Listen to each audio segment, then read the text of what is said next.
बिल्कुल आपने सही फरमाया है। सीरो सर्वे हुआ, उस पे भी दिखा रहे हैं 90% पॉजिटिव सीरो सर्वे है, उसके बाद भी लोग इन्फेक्ट हो रहे हैं। यूके में जो केसेस सर्ज हुए थे अभी 3-4 महीने पहले, तब तक उन्होंने 50% लोगों को डबल डोज लगा चुके थे और लगभग 90% प्लस को सिंगल डोज लग चुका था। उनसे तो हम पीछे हैं अभी। वायरस का वेरिएंट कब बदल के क्या लेके आएगा, वो कब इम्यून एस्केप मैकेनिज्म डेवलप कर लेगा, मतलब इम्यून सिस्टम को चकमा देने लगेगा, बहुत ही अनप्रिडिक्टेबल है। खास करके अभी आपने एक म्यूटेशन सुना AY 4.2, जिसमें डबल म्यूटेंट है 2 जगह पे। ये एक तो ट्रांसमिशन इसका ज्यादा हो रहा है और दूसरा इस इम्यून सिस्टम को चकमा देने में काबिल है, इसलिए खतरा बरकरार है। और खास करके भी फेस्टिव सीजन की आपने डिस्प्यूट की बात की, छठ पूजा की बात की, इससे इको फ्रेंडली फेस्टिवल नहीं है। इसके लिए किसी भी राजनीतिकरण की जरूरत नहीं है। कोरोना एक सेकुलर वायरस है, इसको कोई मतलब नहीं है किस धर्म के हैं, किस मजहब के हैं। बिल्कुल आप सही बात कह रहे हैं सर। लेकिन डॉक्टर धर्मेंद्र जरा ये समझाइए कि भारत में केसेस 11-12 हजार ही आ रहे हैं, लेकिन जो डेथ रेशो है वो दुनिया के बाकी मुल्कों के मुकाबले, जहां 40,000 50,000 केस आ रहे हैं, वो ज्यादा है। तकरीबन 450 लोग की डेथ हुई है। अकेले केरल में 350 के आसपास लोग की डेथ हुई है। तो ये कितना परेशान करने वाला फैक्टर है, खासतौर पर तब जब हमारे सामने कई सारे त्योहार हैं। डेफिनेटली ये बड़ी चिंता का विषय है कि हम कोविड अप्रोप्रिएट बिहेवियर यदि नहीं फॉलो करेंगे तो डेफिनेटली हम फिर से एक ऐसी चुनौती को सामना करने जा रहे हैं जो हमने अभी लास्ट ईयर फेस की है। तो हमारा आपके चैनल से यही मैसेज है कि हमें कोविड अप्रोप्रिएट बिहेवियर सारे त्योहारों में फॉलो करना है, जैसा हम अभी तक करते आ रहे हैं। तो हम जो है इस सिचुएशन में नहीं फंसेंगे, नहीं तो हमने निमंत्रण दे दिया है। नहीं तो ये जो सर हमारे डेथ रेशियो ज्यादा, इसका फैक्टर क्या? और एक और सवाल छोटा सा मैं ऐड करता हूं, असम और बंगाल में 41% राइज हुए कोरोना केसेस। तो क्या ये त्योहारों को लेकर और डराने वाली चीजें नहीं है? बिल्कुल बिल्कुल, त्योहारों को लेकर जो हमारा मैसेज है कि जो कोविड अप्रोप्रिएट बिहेवियर है, जो सामाजिक दूरी हमें बनाकर रखनी है, जो मास्क हमें पहनकर रखना है, यदि हमने इसमें चूक की तो हम डेफिनेटली उस स्प्रेड को फिर से रोक नहीं पाएंगे जो कि हमें अप्रैल के महीने में ले गई थी, जिसमें हमारे पास व्यवस्थाएं उतनी नहीं थी। आज हमने व्यवस्थाएं बहुत सी चौकस की हैं, बहुत सारे ऑक्सीजन प्लांट्स और बहुत सारे बेड्स की अरेंजमेंट्स बढ़ाए हैं, लेकिन उसके बाद भी ये महामारी जो है हमें निमंत्रण नहीं देना है। सारी चीजें हमारे हाथ में है। बिल्कुल सही बात है, सावधानियों का दामन नहीं छोड़ना है। राजीव बब्बर साहब, ऐसे में जब एक जिम्मेदार फैसला लिया जाता है, एक सरकारी अथॉरिटी की तरफ से लिया जाता है, जिसमें दिल्ली सरकार की भी हिस्सेदारी है और एलजी उसके खुद चेयरपर्सन है, तो उस पर आप लोग सवाल क्यों उठाते हैं? मेरा कहने का मतलब यह है कि अगर इस तरह के सवाल उठते हैं, राजनीति होती है, तो फिर जनता में एक तरह का कंफ्यूजन क्रिएट होता है ना कि करना क्या है। समीर भाई, हमने कभी भी जो कोरोना प्रोटोकॉल है उसको फॉलो ना करने के लिए कभी किसी को नहीं कहा है, और कभी ये नहीं कहा है कि हमने कहा है कि DDMA की जो गाइडलाइंस है उसी के अंदर ही त्योहार मनाए जाने चाहिए, क्योंकि बाकी त्योहार भी मनाए जा रहे हैं। उतनी ही सी बात हमने करी है। लेकिन क्योंकि इस सारे में आम आदमी पार्टी का दिल्ली में जो रुख है, क्योंकि इनके सब नेता अब दिल्ली में नहीं है, सब बाहर के प्रांतों में। आपको कोई एतराज नहीं है अगर यमुना किनारे घाटों पर छठ पूजा मनाने की इजाजत नहीं दी जाती, तो आपको कोई एतराज नहीं है? आम आदमी पार्टी क्यों क्या एतराज कर रही है? सब बाहर घूम रहे हैं, सब कोई यूपी में घूम रहा है, कोई पंजाब में घूम रहा है, तो दिल्ली सरकार में तो कोई बचा नहीं है। तो इसलिए क्योंकि इन्होंने इसमें इन्वॉल्वमेंट के साथ में पूरी चर्चा नहीं करी, इसलिए एक ऐसा माहौल बनाया गया जानबूझ के जो बिल्कुल धर्म विरोधी दिखता है। हमने नहीं कहा है कि छठ पूजा का मतलब यह है कि मास्क उतार दीजिए, छठ पूजा का मतलब है कि प्रोटोकॉल छोड़ दीजिए, कभी नहीं ऐसा कहा। प्रोटोकॉल के साथ जैसे दुशहरा मनाया गया है, जैसे बाकी त्योहार मनाए गए हैं, जैसे नवरात्रे मनाए गए हैं, वैसे ही छठ मनाया जाएगा। डॉक्टर अंशुमान आपकी बात से वो इनकार कर रहे हैं, वो उनको शायद एतराज है, मैं उनके पास जाऊंगा। लेकिन राजीव जी, एक छोटा सवाल मैं आपसे पूछ लेता हूं। त्योहारों को लेकर जब यहां पर हम देख रहे हैं कोरोना केसेस लगातार बढ़ रहे हैं, ये प्रशासन जब बनता है कि देखिए ये हिंदू विरोधी हैं या ऐसा है वैसा है, तो आपको नहीं लगता कि जनता को एक तरीके से प्रोवोक भी किया जाता है, उसे लगता है और वो बढ़ चढ़कर निकलती है अलग अलग चीजों को लेकर? क्योंकि एक मैसेज स्लाइटली इनडायरेक्टली शायद, लेकिन ये हो रहा है सर। देखिए, ये क्योंकि इनकी इस तरीके की आदत से हो रहा है। हमने तो सभी छठ समितियों को बुलाकर उनसे चर्चा कर कि किस तरीके से हम धार्मिक आयोजन भी करें और किस तरीके से जिम्मेवार नागरिक भी रहे, उस पर लंबा बैठक करके, मनोज तिवारी भी उसमें थे, हमारे सब नेता भी थे और सभी छठ समितियों के लोग थे।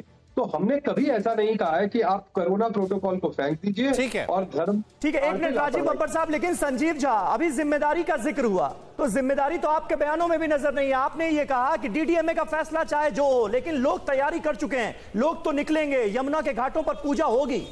ये कोई जिम्मेदारी भरा बयान तो था नहीं। क्या मैसेज दे रहे हैं आप?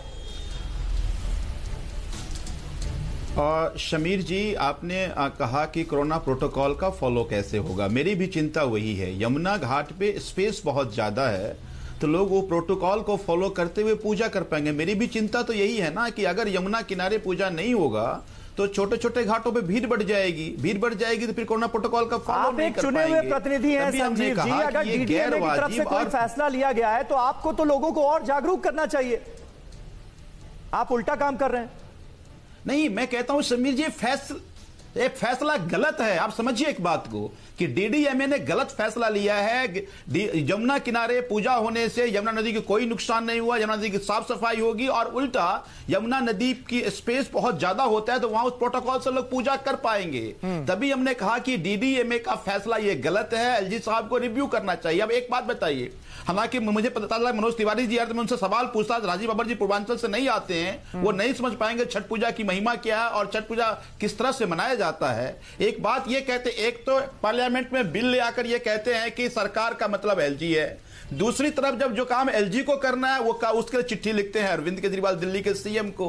मैं कहता हूं कि अगर आपको पूजा कराना होता, अगर आपको जो आप लगा रहे हैं बीजेपी पर यही आरोप मनोज तिवारी केजरीवाल पर लगाते हैं, एलजी साहब को मिलाकर कहानी सर ये है कि दिल्ली में अब लोगों को आपको डरना चाहिए, जिम्मेदारी आपकी है। करोल बाग, सरोजी नगर, दो तस्वीरें दिखाई, हमने देखा लोग बिल्कुल बेफिक्र हैं, कोई फर्क नहीं लग रहा। और ठीक है, ये लौटेंगे, लेकिन एक जिम्मेदारी जो है वो प्रधानमंत्री निभा रहे हैं, और वो जिम्मेदारी है कि G20 के मंच से पीएम मोदी ने WHO से अपील की है, WHO से भारतीय वैक्सीन को मान्यता देने की अपील की है।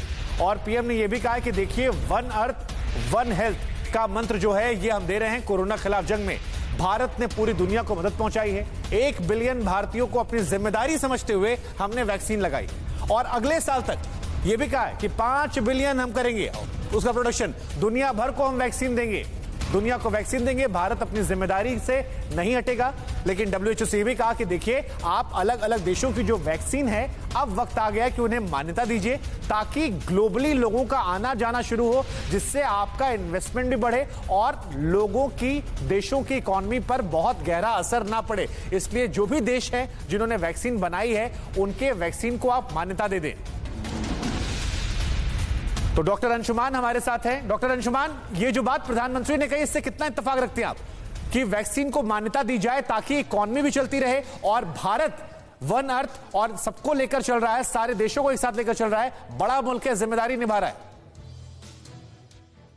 बिल्कुल ठीक बात है। इंटरनेशनल डिप्लोमेसी के तहत जो कोवैक्सीन या कोविशील्ड जो इंडिया में लगा है, WHO उसके ट्रायल के रिपोर्ट का वेट कर रहा है। जब तक आप सबमिट करेंगे तो लेकिन ये ट्रायल रिपोर्ट जल्दी से सबमिट हो और मान्यता मिले, ताकि जो वैक्सीन पासपोर्ट की कहानी चल रही है कि आप फुल्ली वैक्सीनेटेड हैं तब आप ट्रेवल कर पाएंगे, और बॉर्डर को पोरस किया जाएगा।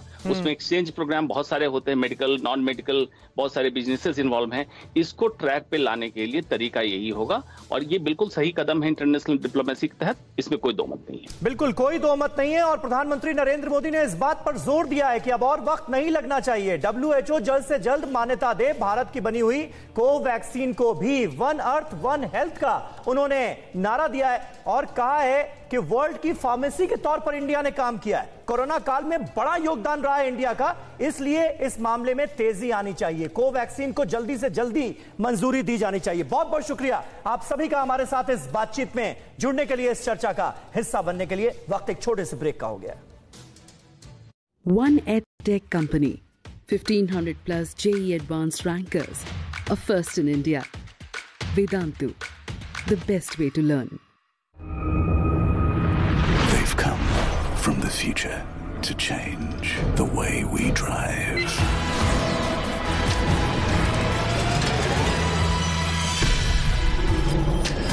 JK Smart Tire, the tire with a brain.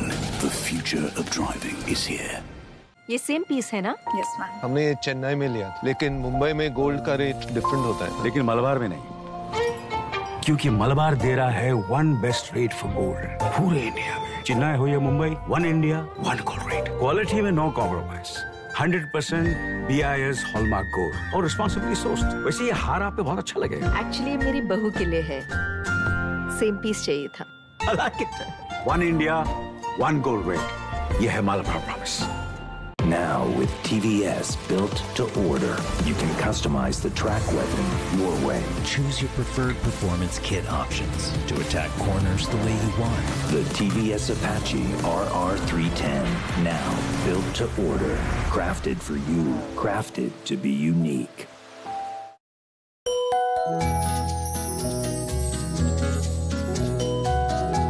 नए कलरफुल थर्मो स्टील फ्लास्क्स,